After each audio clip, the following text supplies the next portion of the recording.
Will Bowen has given away 15 million of those bracelets.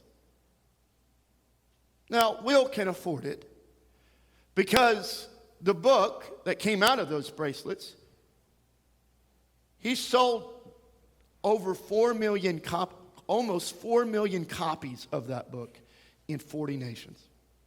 See, it all began when Will gave a message at the church that he led, small church in Kansas City.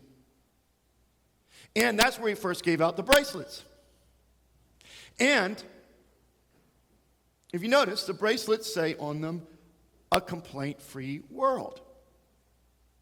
And he challenged his small congregation to commit to 21 days without complaints. And he used the bracelets to help them. What you did is you wore the bracelet on one wrist, and if you caught yourself complaining, then you had to switch it to the other wrist. And you had to keep wearing that bracelet until it stayed on one wrist for 21 days.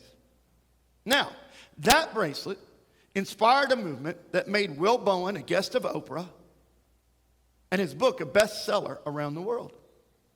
Now, how can such a small idea have such a huge impact? It's because it points to a larger truth, one that you find in one of the most powerful stories in the entire Bible.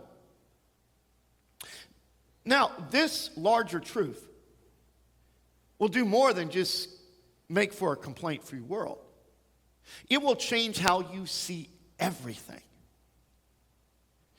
It will shift your perspective on yourself and on the world in radically powerful ways. And as it shifts your perspective, it will shift you and your future in more powerful ways than you can imagine. Now, what is this larger truth? Well, in a few moments, God is going to show you the way. And so as we get ready to listen to hear what God has to say, let me give you the full story very shortly, of which you're about to hear the end in just a few moments. The story begins with a character named Joseph. And Joseph, his own brothers, sell him into slavery in Egypt. Now, to be fair, they had their reasons. He had these annoying dreams where he dreamed his brothers were bowing down to him. And on top of that, he was his father's favorite, which didn't help. But none of that excused such an awful evil to do to their own brother. Yet Joseph makes the best of it. He becomes the head slave in the household of a high-powered general in Egypt.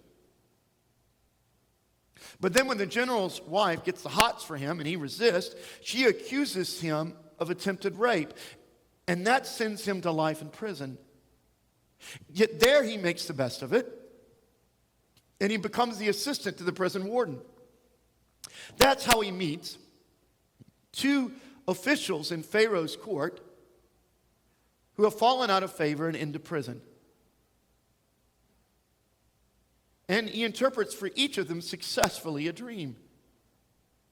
Now, when one of those falls back into favor, Joseph gets the chance to interpret a disturbing dream of the Pharaoh himself. Not only does he successfully interpret it and warn the Pharaoh that a famine is coming that will last for 7 years. But Joseph also comes up with a plan to solve that problem. And the Pharaoh is so impressed that he commissions Joseph to be in charge of that plan, and he makes him number 2, only below Pharaoh himself. So Joseph goes from prison to power in one day. And then the final twist This famine affects the world. It affects Joseph's family. And his brothers hear that there is food in Egypt. So his brothers go there to buy it.